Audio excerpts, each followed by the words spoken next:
I didn't tell anyone. I didn't post a goodbye status. I didn't explain myself. I just stopped. One day, I looked at the ceiling of my room at 3 a.m., the blue light of my phone still burning my eyes, and I realized something terrifying. I wasn't living my life. I was just watching everyone else live theirs. I felt empty, not the kind of empty where you're hungry, but the kind of empty where you feel like a ghost in your own body. I was overstimulated, yet completely numb, exhausted, yet unable to sleep. So, on October 1st, I made a decision that terrified me. I decided to disappear. Not to run away, but to come home to myself. For 180 days, 6 months, I entered what the internet calls monk mode. No social media, no cheap dopamine, no excuses. I thought it would be peaceful. I was wrong. It was the hardest thing I have ever done. And today, I'm going to tell you exactly what happens when you turn off the noise and finally face the silence. Hello, my dear friends. Welcome back to Mira's English podcast. If you are new here, this is a quiet corner of the internet where we learn English not just through textbooks, but through real stories, deep conversations, and the journey of personal growth. I'm Mira, and I am so grateful you are here with me today. This episode is special. It's a deep dive. A documentary of the soul, if you will. We are going to talk about solitude, about addiction to distraction, and about the painful, beautiful process of reinventing yourself. So please, get comfortable. Make yourself a cup of tea. Or if you're driving or walking, just take a deep breath. Let's walk through this journey together.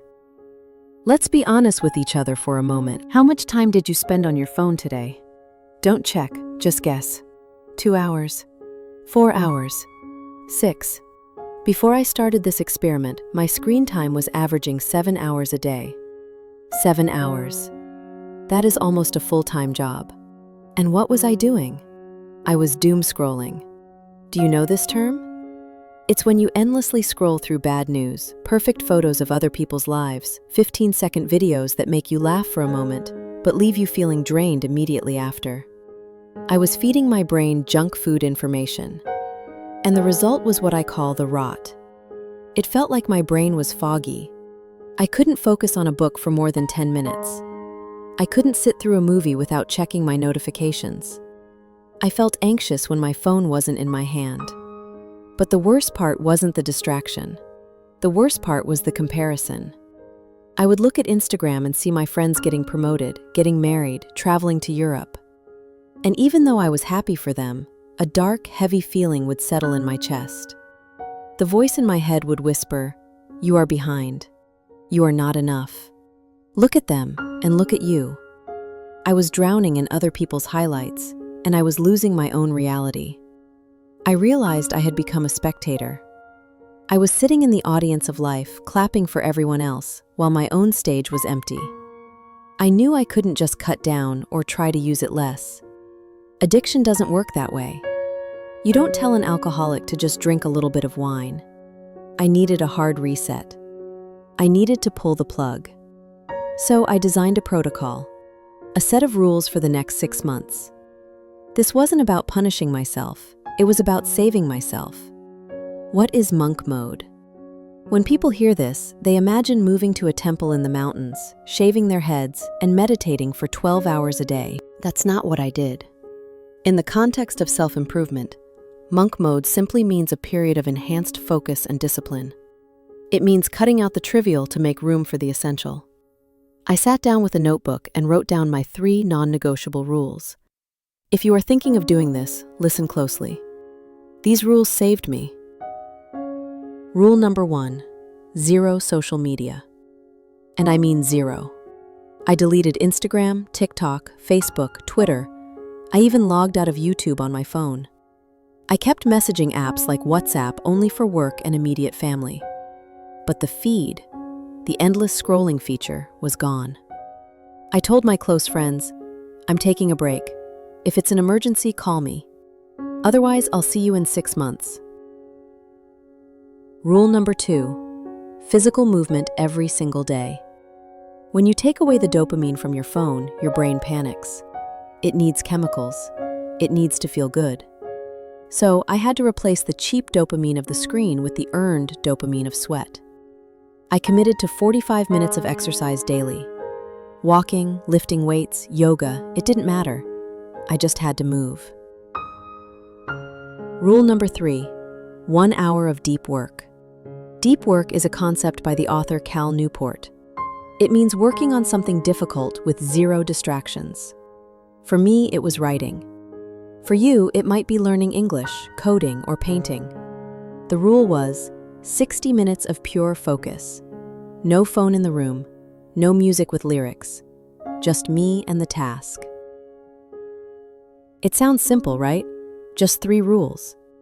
I thought, I can do this. I'll catch up on reading, I'll learn to cook. I'll finally be peaceful. I was so naive. I didn't realize that when you take away the noise, the silence gets incredibly loud. The first week was hell.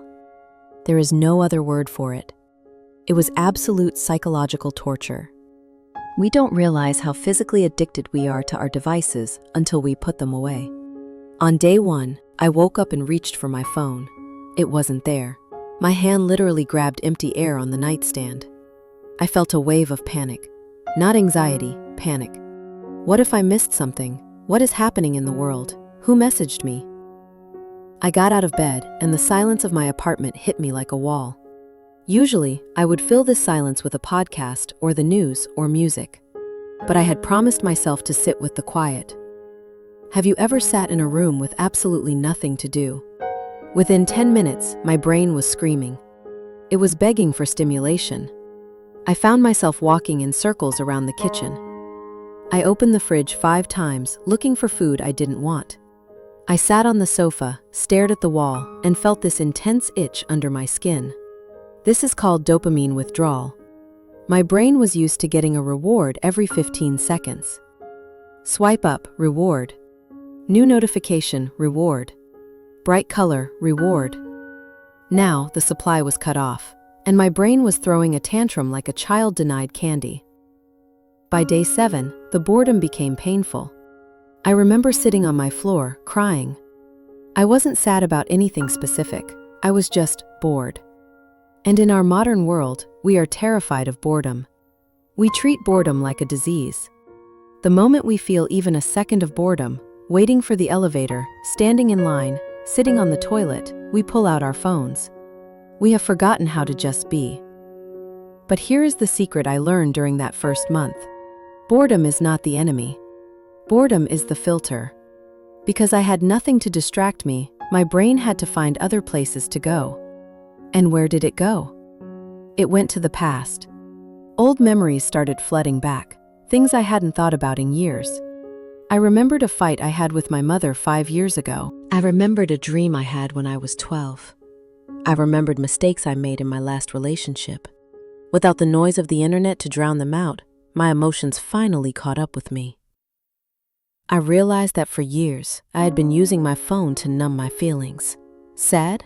Scroll. Lonely? Scroll. Anxious? Scroll. Now I had to feel it all. There were nights in that first month where I lay in bed, staring at the dark, feeling waves of loneliness so deep it made my chest ache. I wanted to re-download Instagram just to feel connected to someone, anyone. I wanted to post a story just to see who would view it, just to validate that I existed. But I didn't. I held on. I wrote in my journal instead. My handwriting was messy, angry, chaotic.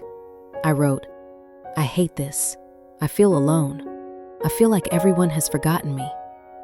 And that was the hardest truth of the first month, the fear of being forgotten. We post because we want to be perceived.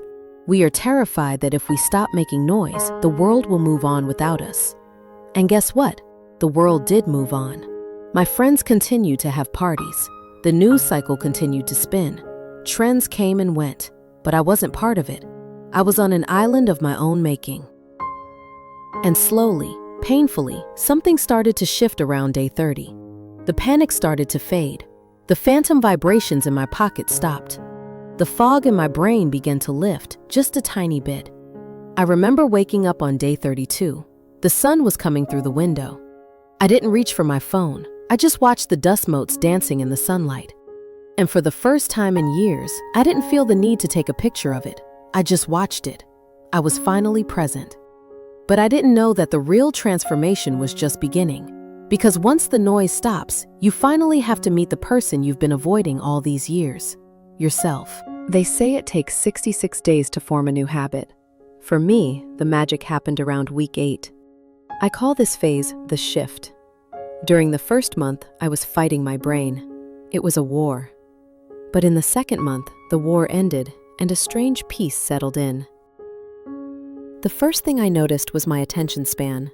Before this experiment, I couldn't read more than 5 pages of a book without my mind wandering. I would read a sentence, forget it, and have to read it again. My brain was like a broken radio, constantly skipping channels. But suddenly, around day 50, I sat down with a difficult philosophy book. I started reading. And when I looked up, 2 hours had passed. I hadn't touched my phone. I hadn't looked out the window. I had been completely, deeply submerged in the text. This is what psychologists call the flow state. And let me tell you, when you haven't felt flow in years, it feels like a superpower. It felt like my brain had been upgraded. The fog was gone. I could think clearly. I could hold complex ideas in my mind without getting tired. I realized that my intelligence hadn't decreased over the years. My bandwidth had. I was so busy processing thousands of useless images on Instagram that I had no energy left for my own thoughts. Once I freed up that energy, my creativity exploded. I started writing again. Real writing. Not captions for social media, but essays, journal entries, stories. I started noticing the world again. I remember walking to the grocery store one afternoon. Without music blasting in my ears, without a podcast telling me what to think, I heard the birds. I saw the way the leaves moved in the wind. I smelled rain coming. It sounds cliché, I know, but when was the last time you walked somewhere and just walked? No phone, no music, no distraction. Just you and the world. It was vivid. It was high definition. And physically, I slept like a baby. For years, I thought I had insomnia. Turns out, I didn't have insomnia. I just had blue light poisoning. Without staring at a screen until midnight, my body remembered how to rest.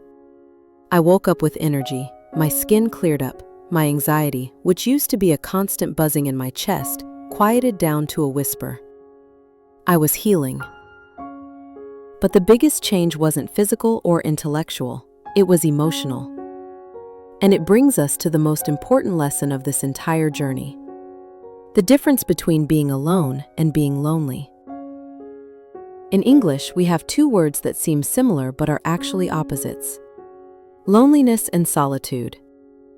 Loneliness is the pain of being alone. It's feeling like something is missing. It's a craving for connection because you feel empty inside. Solitude, on the other hand, is the joy of being alone. It is the state of being full.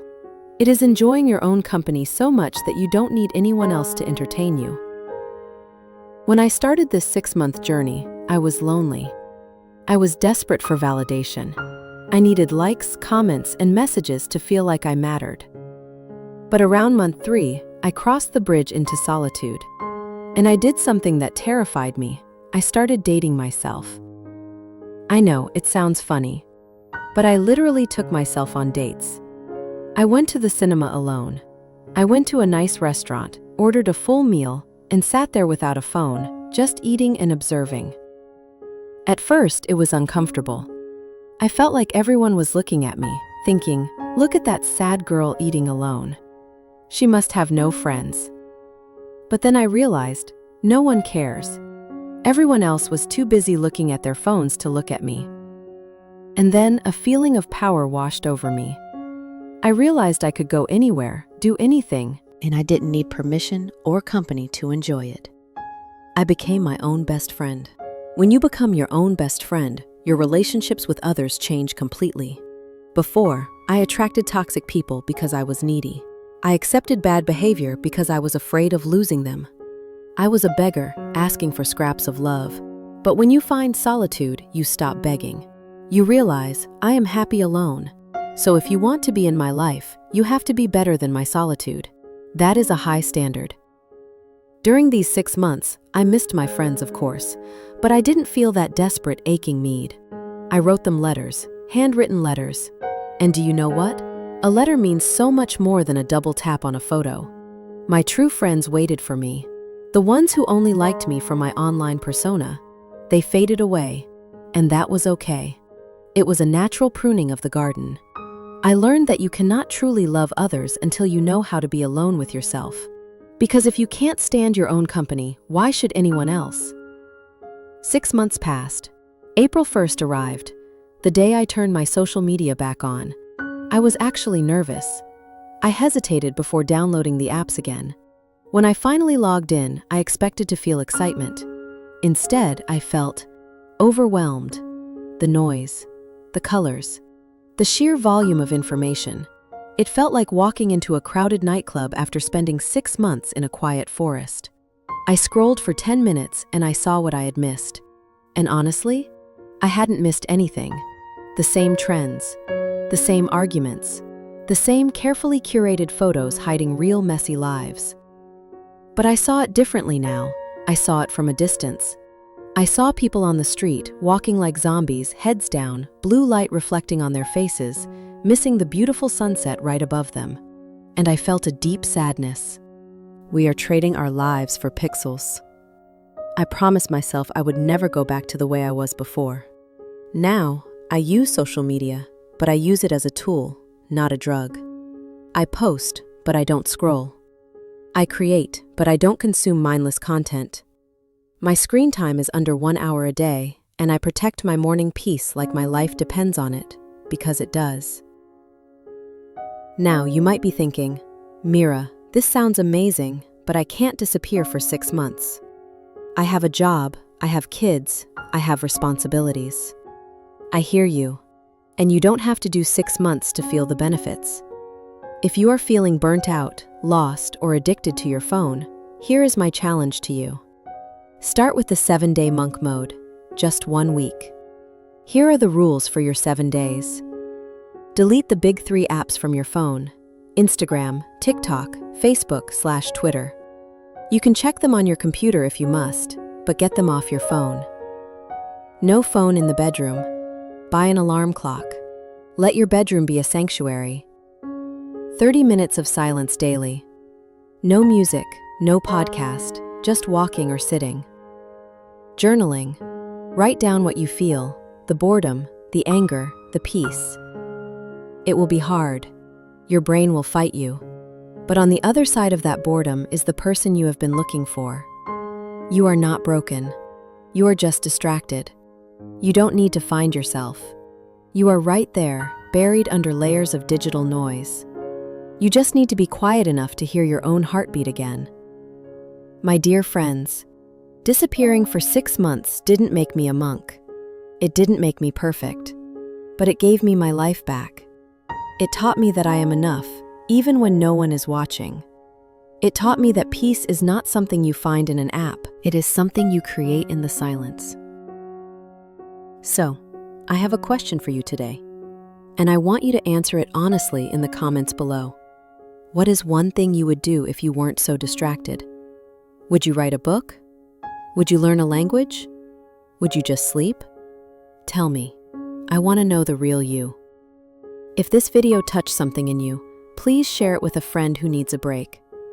And if you are ready to reclaim your focus, subscribe to the channel. We are building a community of people who choose depth over distance. Thank you for listening. Thank you for being here. Now put down your phone, look at the sky, and go live your life. I'll see you in the next episode.